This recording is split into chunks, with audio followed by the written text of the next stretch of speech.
Semoga barokahna Tuhan ajunan sateja sami-sami istiqomah satejana sami-sami husnul khotimah. Al-Fatihah. Begini Kiai, seperti yang panjenengan jelaskan barusan bahwasanya syariat itu kan jalan, yang barusan kan kasus sudah terjawab gitu Pak Kiai.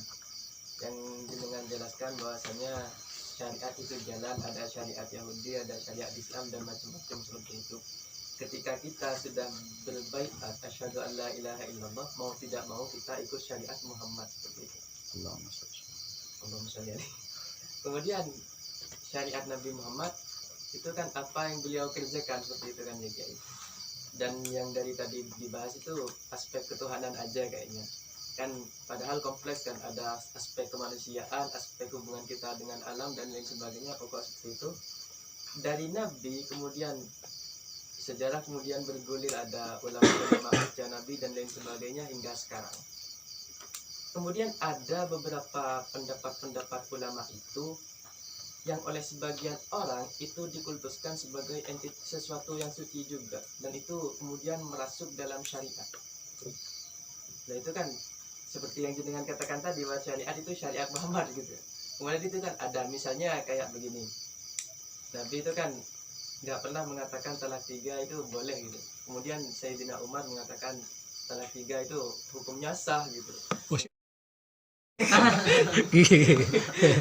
Kemudian itu sampai sekarang kan dikultuskan oleh orang-orang bahwasanya itu sah, itu masuk syariat, kemudian suci juga, itu kayak Al-Quran juga suci, talak 3 kemudian sah. Kemudian juga di abad tengah itu kan atasnya masyarakat patriarki gitu, kemudian hingga di kitab-kitab kuno yang diajarkan oleh kiai-kiai kita, nikah itu definisi nikah kebolehan itunya perempuan bagi laki-laki, akad yang membolehkan itu. Sehingga itu juga disebut syariat gitu guys. Itu kan disebut syariat kita, dan di pemahaman kita, di pemikiran kita itu diyakini itu syariat gitu. Iya. Ya, yang saya yakini dari dulu begitu. Kemudian saya kuliah, ternyata seperti itu pendapatnya ulama gitu. Oh iya, jadi saya kemudian ada gila untuk melakukan reinterpretasi terhadap Al-Quran, padahal saya masih bego gitu ya. Kemudian ada benturan dari luar, yakni pendapatnya ceramahnya Gus Muafik, bahwasanya pendapat-pendapat ulama itu kan bersanad. Ulama-ulama kita itu juga mengambil ulama-ulama salaf. Yang satu pendapat itu mengatakan bahwasanya syariat itu ke Nabi, yang satu pendapat yang dari Gus Muafik itu bahwasanya kita harus ikut guru.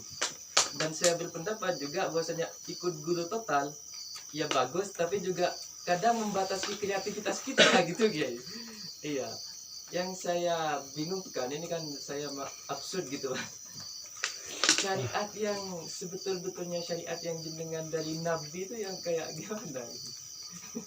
Baik, karena masalah hukum kita coba buka ayat kenapa nih kah? Al-Baqarah mundi Quran 200 malekas oning ka dasar 200 bulu lekor. Coba. Masalah telak karo. Ini kan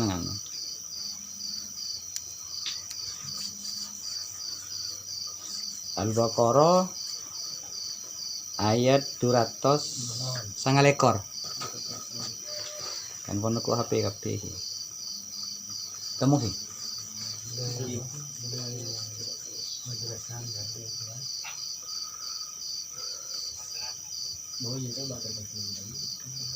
mulai tak dingin dia mulolo mulai kau ning dasar ki temu ki ya. Bismillahirrahmanirrahim. At-tolaku marrotan. Jadi yang dimaksud tolak itu hanya 2 kali batasnya. Tolak pertama boleh rujuk, tolak kedua boleh rujuk, boleh kembali. Nah, proses kembalinya itu tidak harus kawin, cukup mengatakan rojak tuh gula beli kami andek, selesai, tidak harus kawin selama dalam iddah. Iddahnya berapa? 3 bulan 10 hari kalau masalah tolak. Tapi kalau ditinggal mati suami, iddahnya berapa? 4 bulan 10 hari. Nah, setelah itu, setelah tolak 2 kali, nah, maka kelanjutannya, kalau mau imsak, kalau mau ngumpul lagi, itu harus bima'rufin. Artinya berusaha untuk memperbaiki diri agar harmonis terjadi. Kalau mau kembali. Tetapi kalau mau tasrih, mau dilepas, selesai masa iddah, tidak mau kembali, silakan dilepas. Tapi dilepasnya pun harus biihsan. Nah, ini Al-Quran tetap mengajarkan kebaikan. Mau kumpul lagi harus bil ma'ruf, mau dilepas terus dicerai harus biihsan. Justru kalau bahasanya lebih berat biihsan daripada ma'ruf. Jadi ma'ruf itu kebaikan yang dari sisi agama itu baik dan dari segi adat juga baik, itu ma'ruf. Tapi kalau ihsan itu jauh lebih atas ihsan daripada ma'ruf. Kalau ihsan itu orang berbuat jahat kepada kita, kita membalas dengan kebaikan, itu ihsan namanya. Salah satunya apa yang terjadi di masyarakat? Kalau kita sudah cerai, mohon maaf ya, mudah-mudahan tidak terjadi. Kalau kita sudah cerai dengan istri kita, maka kita harus ihsan. Artinya apa? Semua yang kita berikan kepada istri tidak boleh diganggu gugat. Itu ihsan namanya. Akabin, nyambil lemari. Sudah. Jangan dibawa pulang lagi. Itu ihsan namanya. Sehingga Al-Quran mengajarkan au tasrihun bihsan. Kalau mau dilepas, mau dicerai, silakan, tetapi harus bihsan. Nah, kalau setelah kembali 3 kalinya ternyata cerai lagi, nah ini yang dikatakan tolak bain. Tolak 3 kali.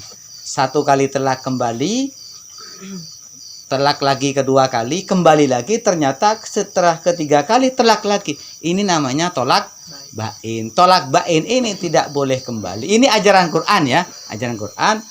Tidak boleh kembali kecuali istrinya kawin dengan orang lain. Nah, orang lain itu namanya muhallil. Baru kalau orang lain itu sudah mencerai istri kita, selesai iddahnya, baru kita boleh kawin dengan istri kita. Nah, pertanyaan sekarang kembali ke itu. Nah, bagaimana kalau suami itu mengatakan, "Dek, kamu telak 3 kali." Pada masa Nabi ini dianggap telak 1 kali. Benar kata Pak Abu, walaupun mengatakan kamu saya telak 1000 kali, selama masih telak 1 kali, dia masih dianggap telak 1 kali. Tetapi pada masa Sayyidina Umar itu berbeda hukumnya. Sayyidina Umar itu memutuskan, kalau ada suami mengatakan, "Dek, kamu telak 3 kali," walaupun belum pernah telak, tapi dia mengatakan, "Dek, kamu saya telak 3 kali," maka dia jadi telak 3 kali, telak bain. Kenapa begitu?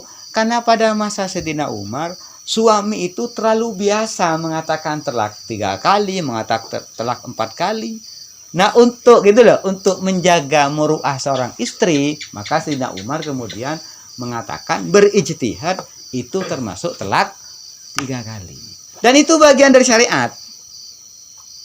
Jadi pada masa Nabi, telak itu 1 sampai 3 kali, baru 3 kali. Itu bagian dari syariat. Ketika pada masa Sayyidina Umar mengatakan telak 3 kali jadi 3 kali, itu juga bagian dari syariat. Kenapa? Karena itu ijtihad dari para sahabat. Nah, dalam hukum Islam kan kita sepakat qaulus sahabah bagian daripada min adillatil ahkam. Jadi benar kata Pak Abu di sini. Nah, sekarang sampean tahu. Gimana?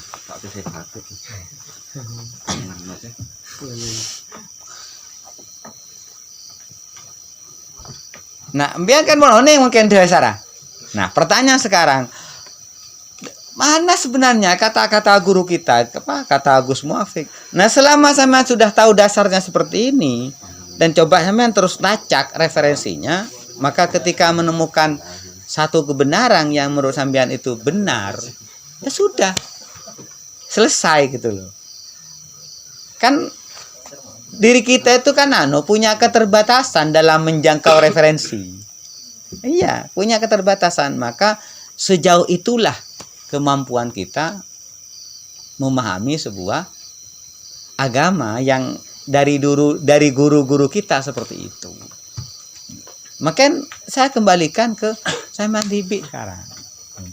Kalau menganggap guru Sampean, ya kan wajar kan. Saya sudah pernah mengilustrasikan seperti ini. Gula ngaji Al-Fatihah, ka guru langkeren, pada ngaji Al-Fatihah, tak kira pada gula ngaji Fatihah kage Zuhri. Tak kira pada kan. Gula ngaji Fatihah kage Zuhri, tak kira pada gula ngaji Fatihah ka Pak Kures. Tak kira pada kan. Nah, saya paling penting setong cek sampai nyalakin guru ngaji karena Fatihah nakun 10 biki, cek sampai nyalakin ke Zuhri karena Fatihah nakun 15 biki, bencek sampai nyalakin Pak Kores karena Fatihah 20 umpama. Kan mengalami perkembangan kita itu. Apalagi ponsa napa? Kuliah kan. Cek nang kuliah nikah keran pemikiran nikah buka sebebas-bebasnya. Oh, aku ndak iya ilmu guru langgaran. Nanti kau sini roda nih lo. Tengah teh nih lo. Nah di situ. Jadi kembali itu menurut saya lagi-lagi kata Pak Abu benar. Wallahu a'lamu bimuradi. Menurut saya yang saya pahami ya seperti itu. Ada proses. Memang masa Sidina Umar ini kok ketat ya. Padahal terawih tibi. Masa kanjeng Nabi ini kan terawih tak sunatatin jemaah kan. Tibi ini. Tapi masa Sidina Umar pas ayo terawih polong ngepi. Kan pas bade mun lambak sobong baca kanjeng Nabi terawih ni ka bade maca kining tak malam kun. Polong masjid. Keng marani ka kanjeng Nabi terawih tibi. Keng terawih kanjeng Nabi sampai beres sokona. Beni pas edu nang kamar beni. Terawih kanjeng Nabi ini kan sampai beres sokona. Dadi terawih bareng kanjeng Nabi ini ka Pak malam, mereka kanjeng Nabi masuk kamar pun. Sampai beres kayak bahasa ini. Selain bujang di TV.